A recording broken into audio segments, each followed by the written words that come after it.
Dos movimientos de ideologías similares, islamistas y no yihadistas, con doctrinas violentas difíciles de asimilar, son los que se enfrentan ahora en Afganistán. Por un lado el Talibán y por otro ISIS, o más concretamente ISIS-K. El Talibán aseguró que puede controlar la situación e impedir que Afganistán vuelva a ser refugio seguro para el terrorismo internacional. ¿Pero realmente puede hacerlo? ¿Quiere hacerlo? ¿O son promesas vanas vacías de contenido? Saludos, les habla José Levi en el podcast de CNN Desafíos Globales. Las liberaciones masivas de las cárceles efectuadas por el propio Talibán a miles de extremistas o terroristas en las últimas semanas en las que se hizo con el control de Afganistán han llevado a una situación de seguridad a veces caótica. Cuando ahora los atentados de ISIS-K se intensifican, no es descabellado pensar que el Talibán se haya dado cuenta del error que hizo con esas liberaciones masivas, pero sería ya demasiado tarde. El caso más evidente ha sido el atentado estremecedor del 26 de agosto en el aeropuerto de Kabul,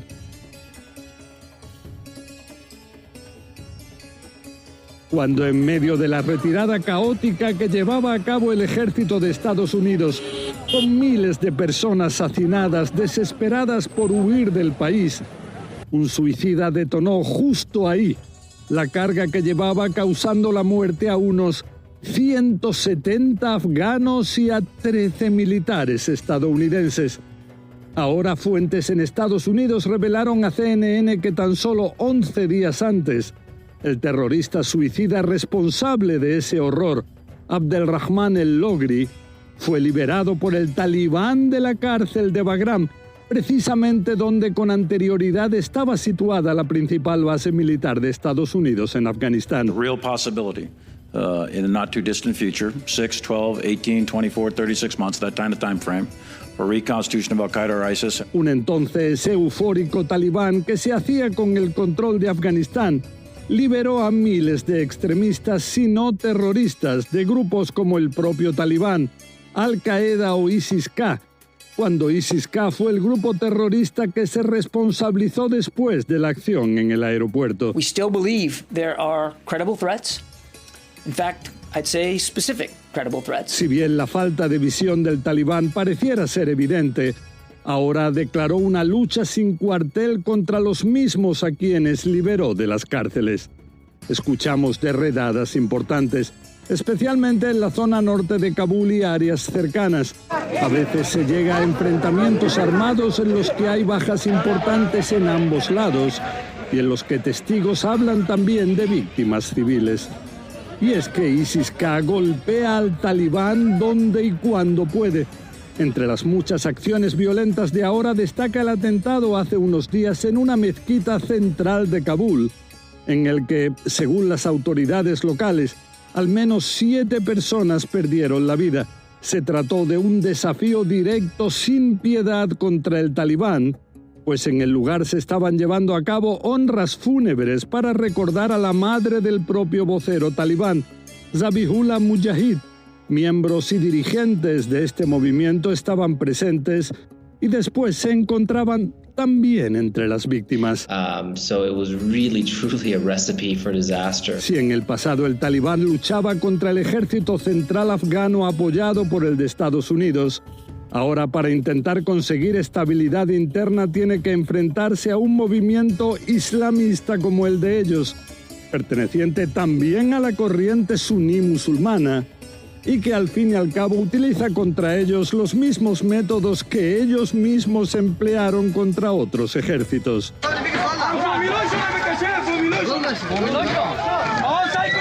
Pero, ¿por qué el Talibán e ISIS-K se transformaron en enemigos acérrimos?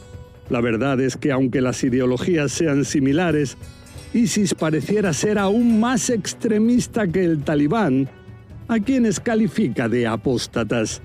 No solo que ISIS-K siempre se opuso a cualquier tipo de negociación o coordinación con Estados Unidos, como habría realizado el Talibán, sino que está a favor de una interpretación aún más rígida de la Sharia, la ley islámica, interpretación claramente rechazada por la gran mayoría del mundo religioso musulmán, que teme que estas organizaciones extremistas intenten secuestrar su fe.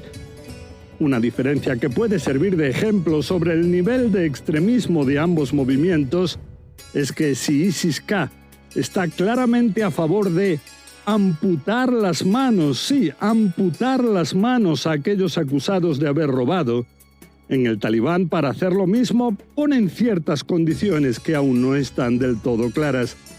Diferencias cuyo origen radica quizá en que el Talibán tiene que gobernar Afganistán y conseguir la ayuda del mundo, para impedir que pueda llegarse a una situación humanitaria interna realmente catastrófica, donde organismos internacionales como la UNICEF advierten de que si nada lo impide, más de 3 millones de niños menores de 5 años pueden sufrir de malnutrición extrema de aquí a fin de año. Al menos 1 millón de estos pequeños, 1 millón, estarían en peligro de morir debido a esta malnutrición. Realmente estremecedor. There were successes, but overall there were a lot of failures. Y si bien el nuevo régimen talibán de este autoproclamado Emirato Islámico asegura querer buenas relaciones con el mundo, la desconfianza es enorme. Se recuerda lo ocurrido durante el anterior Emirato Islámico talibán, el de hace más de 2 décadas, y se siente escalofríos frente a determinadas actitudes, sobre todo en lo que se refiere a ejecuciones, castigos extremos o a prohibiciones a trabajar o estudiar a mujeres y niñas. A la vez es de destacar que la lucha sin cuartel ahora contra ISIS-K contrasta con la falta de actividades aparentes del Talibán contra el otro gran movimiento yihadista, Al-Qaeda, cuyos miembros también fueron liberados de las cárceles en agosto y con quienes aparentemente el Talibán tendría más afinidad y cercanía. Algo que preocupa especialmente a Estados Unidos, país que llegó hace 20 años a Afganistán precisamente para intentar terminar con esa amenaza que representaba Al-Qaeda a raíz de los atentados del 11 de septiembre. Entonces, ahora en el ejército estadounidense reconocen que existe el peligro de que en Afganistán puedan resurgir organizaciones como Al-Qaeda o ISIS que vuelvan a amenazar al mundo y aseguran que actuarán para impedirlo. Bueno, hasta aquí este podcast. La semana que viene seguiremos con más desafíos globales que nos presente este terrible o maravilloso rincón apasionante del universo donde nos tocó vivir.